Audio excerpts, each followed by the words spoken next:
رات پیسے گننا، سویرے اٹھ کے پھر گننا شروع کر دینا، پیسوں میں رشتوں کو تولنا، پیسے کے ساتھ ہی اپنے آپ کو ہر وقت لگائے رکھنا، الجھ کے رہ گئے ہیں لوگ، الجھ کے۔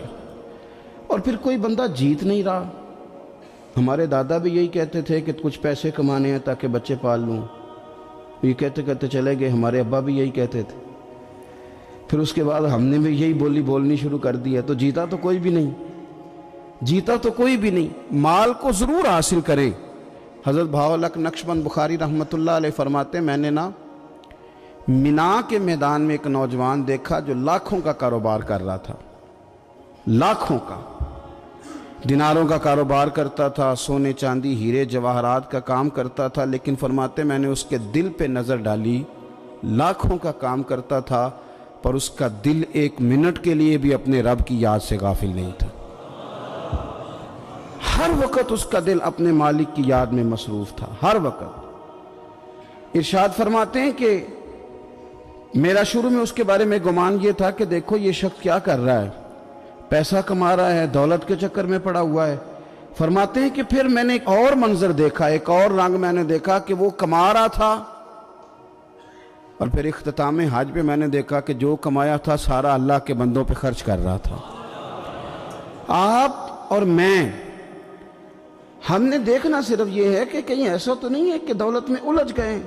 بہت سارے لوگوں نے یہ کہا تھا، ہم سنتے تھے جب کوئی آدمی جانے لگتا تھا نا پردیس پیسہ کمانے کے لیے، تو وہ کہا کرتا تھا کہ میں ملک سے باہر جا رہا ہوں، 2 4 5 سال لگا کے آؤں گا، واپس آ کے پھر یہاں میں نے کوئی کام کرنا ہے، تھوڑے سے پیسے کماؤں تاکہ یہاں نہ پھر میرا سلسلہ کوئی بن جائے۔ وہ 3 سال لگانے گئے تھے پر 30 گزر گئے ہیں، لوٹ کے واپس کوئی نہیں آئے۔ وہ 4 سال کا کہہ کے گئے تھے پر سال 40 ہو گئے، لوٹے نہیں۔ کیوں نہیں لوٹے؟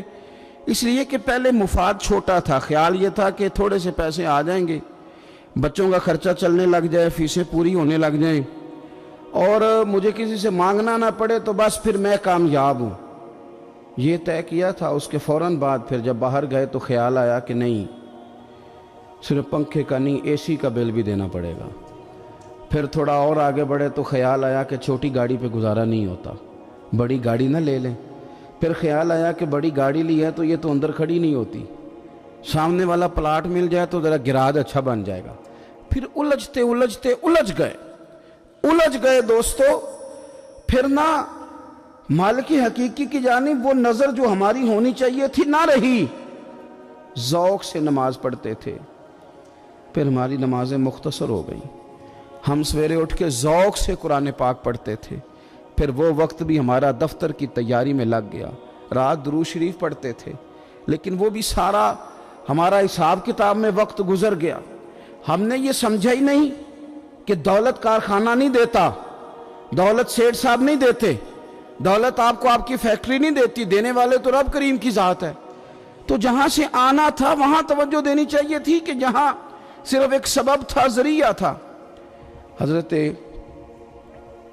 اویس کرنی رضی اللہ تعالیٰ عنہ، ہمارے صوفیاء میں ایک لفظ بولا جاتا ہے فقر بوذر، یعنی کچھ لوگ ایسے ہیں جو سیدنا ابو ذر غفاری رضی اللہ تعالیٰ عنہ کے طریقے پہ چلتے ہیں۔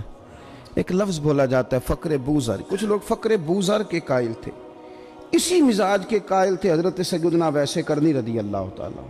ان کے ذہن میں ایک بات بیٹھ گئی تھی کہ یار دینے والا اللہ ہے، دینے والا، عزت بھی اللہ دے گا، رزق بھی اللہ دے گا۔ بلکہ امام غزالی رحمۃ اللہ علیہ نے تو حدیث لکھی ہے، آپ فرماتے ہیں کہ نبی پاک صلی اللہ علیہ وسلم نے فرمایا جس نے بندوں سے عزت تلاش کی رب اسے رسوا کر دے گا۔ جو سیاست کر کے عزت حاصل کرنا چاہتا ہے، جو اس طرح کا ماحول بناتا ہے کہ میں کوئی ایسے کام کروں کہ لوگ میری واہ واہ کریں، لوگوں سے عزت کا حصول کرنے والے کو رسوا کر دیا جاتا ہے۔ عزت در اصل وہی ہے جو رب کریم عطا فرماتا ہے۔ میرے عزیز دوستو، آپ اپنی توجہ، دل کی توجہ، روح کی توجہ اپنے مالک کی جانب جب کر لیتے ہیں، غفلت کا پھندا اتار دیتے ہیں، اور ہر وقت غلبہ رکھنا پیسوں کا، ہر وقت اسی میں سوچنا، اسی میں محو ہو جانا، پھر آپ کا ذہنی نقصان ہوتا ہے۔ پھر آپ کی روح جو ہوتی ہے وہ بے چین رہنے لگتی ہے، پھر ایسے بھی غریب دیکھے جن کے پاس پیسے ہیں، پیسوں کے علاوہ کوئی شے بھی نہیں، پھر ایسے بھی تنگ دست دیکھے کہ جن کے پاس جائیدادیں بڑی ہیں پر ان کے پاس رات کو سکون سے سونے کے لیے وقت کوئی نہیں۔ عزیز بھائی، حضرت ویسے کرنی رضی اللہ تعالیٰ عنہ کی ملاقات ہو گئی حضرت حرم بن حیان کے ساتھ، یہ بھی تابعی ہیں۔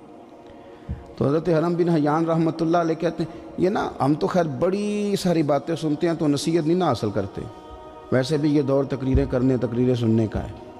جو عمل کرنے والے لوگ تھے ان کا کیا طریقہ تھا کہ وہ ایک دو جملے کافی تھا، علم و بس کری او یار او ایک کو یرف تینوں درکار، جملہ ایک بھی تیرے لیے کافی ہے لیکن شرط یہ ہے کہ تو عمل کا ارادہ رکھتا ہو، تیرا خیال ہو کہ عمل کرنا ہے۔ وہ لوگ نا مختصر سی باتیں کرتے، مختصر سی نصیحتیں کرتے، لیکن وہ عکس جلدی کرتے، اس میں سے اپنے لیے خیر جلدی تلاش کرتے۔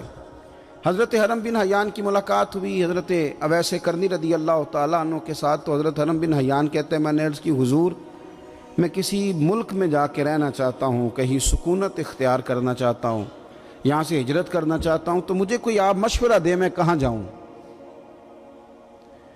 تو فرماتے ہیں کہ میں نے جب یہ سوال کیا تو حضرت ویسے کرنی نے مجھے اشارہ دیا، فرمانے لگے ملک شام چلا جا۔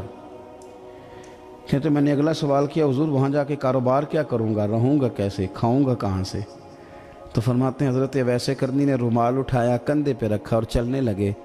میں نے کہا حضور آپ نے سوال کا جواب ہی نہیں دیا۔ تو فرمانے لگے جس دل کو ابھی تک یہی یقین نہیں آیا کہ روزی کون دیتا ہے اسے میں نصیحت کیا کروں؟ میں تجھے نصیحت کروں جسے آج تک یہی نہیں پتا کہ روزی کون دیتا ہے؟ تو ابھی تک اپنے دل کو پکا ہی نہیں کر پایا کہ روزی رب دیتا ہے؟ او خدا کے بندے کیا نصیحت کروں تجھے؟ تو ابھی تک یہاں اڑا ہوا ہے۔ تیرا جو توکل ہے وہ مضبوط ہونا چاہیے، تیرا بھروسہ اپنے رب کی ذات۔ تو غافل ہو گیا اللہ سے، تو نے اسباب پر بھروسہ سارا کرنا شروع کر دیا۔ اسباب اختیار کیے جاتے ہیں، بھروسہ رب کریم پہ کیا جاتا ہے۔ ہماری جو غفلت ہے نا وہ بھلا کیوں ہوئی ہے؟ وہ اس لیے ہوئی ہے کہ پیسے کسی کو بھی برے نہیں لگتے، پتہ نہیں ان میں کیا کشش ہے۔ یہ نہ آپ کسی جگہ بھی ان کا نام لے لیتے ہیں یا کسی جگہ بھی آ جاتے ہیں تو یہ برے لگتے ہی نہیں۔ یہ جناب بڑی بڑی فقیری کا دعویٰ کرنے والے اور لوگوں کو طریقت اور تصوف کا درس دینے والے ان کو بھی اچھے لگتے ہیں۔ یہ تو جناب جو لوگوں کو کہہ رہے ہیں فقیر ہو جاؤ فقیر ہو جاؤ، وہ خود امیر ہوتے جا رہے ہیں۔ یہ پتہ نہیں ان میں کیا ایسا خاص۔ ہمارے ایک استاد تھے تو مزاج میں بڑی ظرافت تھی، حالانکہ بڑے اللہ والے بندے تھے، تو بات بڑی وہ دل لگی کی کیا کرتے تھے۔ تو ایک دن ہم نے پوچھا استاد جی خوشبو کون سی اچھی لگتی ہے؟ کہنے لگے بیٹا جو پیسوں میں سے آتی ہے وہ مجھے بڑی اچھی لگتی ہے، اس لیے کہ ملتے کم ہیں۔ ہمارا نا جب اس طرح کا ذوق بن جاتا ہے نا، آپ مزاج بنا لیتے ہیں پیسوں کا۔ لوگ سمجھتے ہیں کہ غریبی کا ڈر شاید زیادہ ڈر ہے، لیکن کبھی آپ دروازہ رسول پہ جائیں نا تو حضور نے تو کوئی اور ڈر بیان کیا ہے۔ حضرت ابو عبیدہ بن جراح رضی اللہ تعالیٰ عنہ بحرین سے نا مال لے کے آئے بہت سارا، حضور نے بھیجا، جزیہ لینے گئے یا مال غنیمت کا کچھ مال تھا، آپ لے کے مسجد میں آئے تو لوگوں کو پتہ چل گیا کہ آج مال آیا ہے۔ اب سب کو حصہ ملتا تھا، اس میں سے بدریوں کو زیادہ ملتا تھا، باقی لوگوں کو بھی ملتا تھا۔ تو فجر کی نماز کے بعد لوگ گھروں کو جایا کرتے تھے، لیکن آج پتہ چلا نا مال آیا ہے، تو یہ سیاستہ میں حدیث موجود ہے، سب لوگ مسجد میں بیٹھے رہے۔ حضور علیہ السلام نے فرمایا تمہیں پتہ چل گیا مال آیا ہے؟ عرض کی حضور ہاں۔ فرمایا تمہیں بانٹنے لگے ہیں، دینے لگے ہیں۔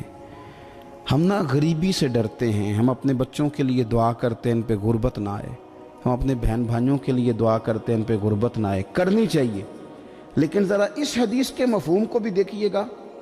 نبی پاک صلی اللہ تعالیٰ علیہ وآلہ وسلم نے فرمایا تمہیں دینے لگے ہیں، مال آ گیا ہے، لیکن میرے قریب نے اپنی امت کے لیے جس چیز کا ڈر محسوس کیا وہ کیا ہے، حضور کے دل میں کس چیز کا خدشہ تھا وہ کیا ہے، بیان کیا۔